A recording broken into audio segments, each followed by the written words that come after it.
My reaction when I first found out I was pregnant was somewhat mixed. I was in the Navy at the time, so I was worried a little bit about what was going to happen with my career. But as far as the fact of having a baby, I was excited about that. The day LaSaundra was born, I actually thought I wasn't going to go fully into labor because she wasn't supposed to be due for another 2 weeks. So my water broke at maybe 2 o'clock in the morning, and I called the doctor, and the doctor basically said the same thing, like, oh, it's probably a false alarm. So I actually went to work, and the doctor told me to come to the hospital. She finally, at about 12:30 noon, 12:30 p.m., she was born. I found out about LaSaundra's complications actually the day after she was born. She went to go get a hearing test. And so when she went, I stayed in the room and the nurse just took her. And the nurse came back and told me that there was something wrong. And the reason that they figured that out was because she actually started losing her normal color around her mouth. I was at work and LaSaundra came a bit earlier than she was supposed to.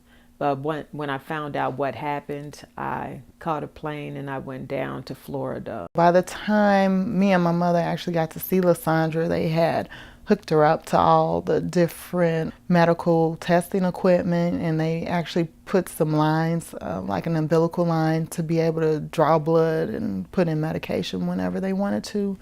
They figured out a lot about her anatomy and that her heart, the way it formed, it wasn't gonna be sustainable.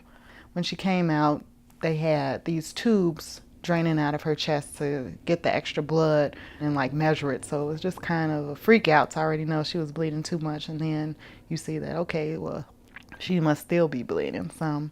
I felt so bad to see her, this tiny little baby who was hooked up to all kinds of machines to try to help save her life. She was such a precious little thing, already with a mind of her own.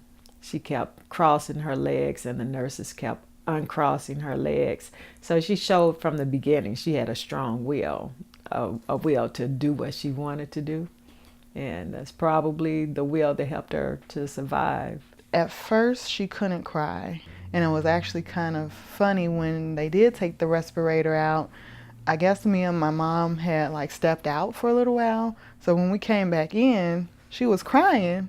And that was like the first time you really heard anything coming out of her mouth since like the day she was born. So we went in and I was like, wait a minute, I think that's my kid. LaSaundra actually had 3 open heart surgeries and 3 surgeries for her hydrocephalus. And that's a condition where the cerebral spinal fluid is being accumulated in her brain instead of being drained down the spinal canal like it's supposed to be. So with that, she had a mechanical drainage system put in. It's called a VP shunt. And that actually takes the extra fluid from her brain and it pumps it down a catheter to her stomach.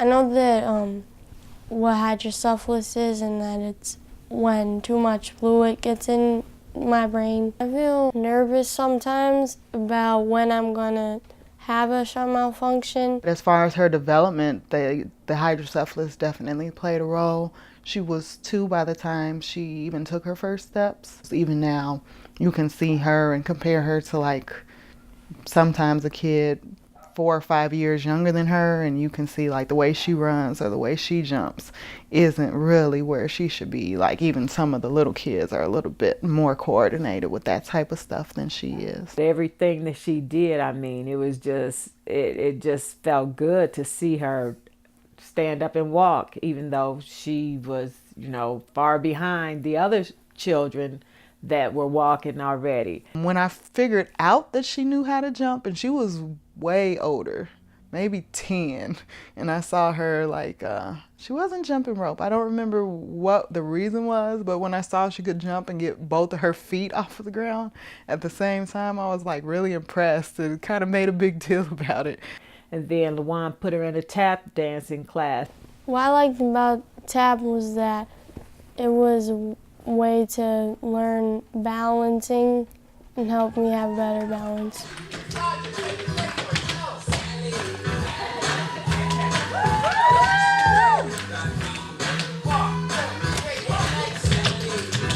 do think that people treat me differently because of conditions I have. I don't really like some of the same things other kids do, so I don't have things in common with them. I know I was talking to somebody who said it can almost be like autism in a way. So when she was in second grade, I actually had to go and talk to her classroom and explain to them, like, okay, she's different, but that doesn't mean that you get to single her out and be mean to her or anything like that. Things I don't like to do that other kids like to do is sports, because I don't want to get hurt or anything. I have metal in my chest, so I can't do certain security systems at the airport. I feel like it's different because other kids don't really have those type of things in their brain. I think they think I might be weird sometimes. She doesn't always figure out a way to interact with kids her own age, though. So, like, her best friends are usually in their 40s or 30s or people I went to college with.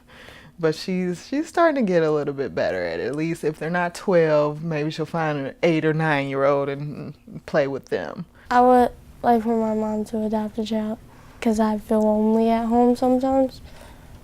I don't see myself having more children for a long time.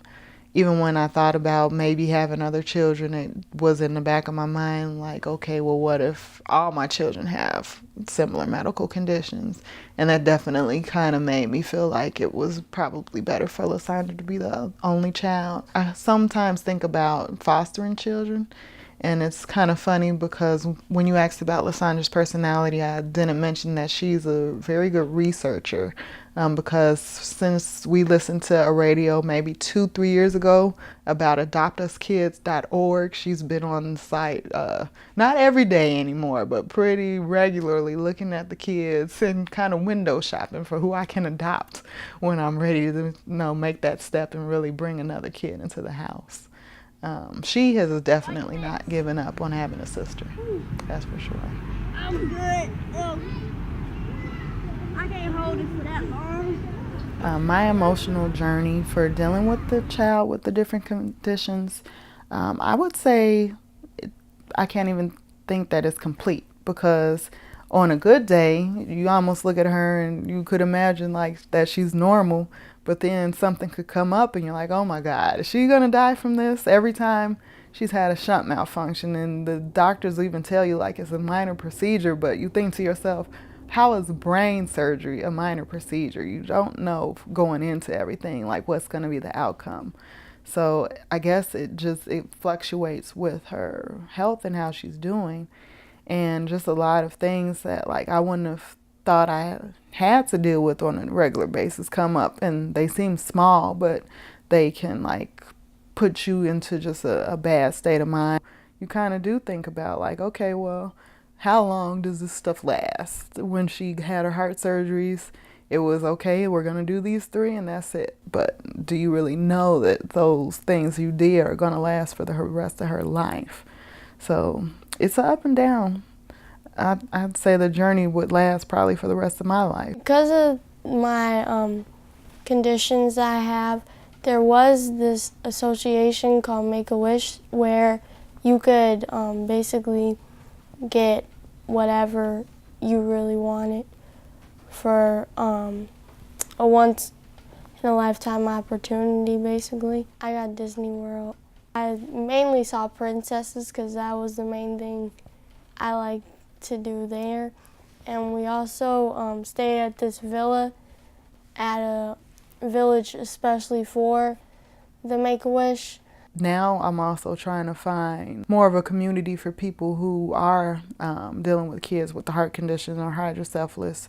For the last couple years, we've done the hydrocephalus walk, so I found that was kind of refreshing in a way to go and you meet other people either who grew up with hydrocephalus and they're adults now, or you meet other people who have kids, older kids than her, that have had the hydrocephalus for a while, and you see how they've been dealing with everything, and you kind of think about, okay, well, things must not always be so bad. Seeing LaSaundra now, I mean, it's just a joy to see her all the time, knowing what she's gone through. even though I don't think about that much, you don't think about she has these heart problems until she has to take the medicine every day and everything, and that she might have to have another surgery at some point, like for a shunt.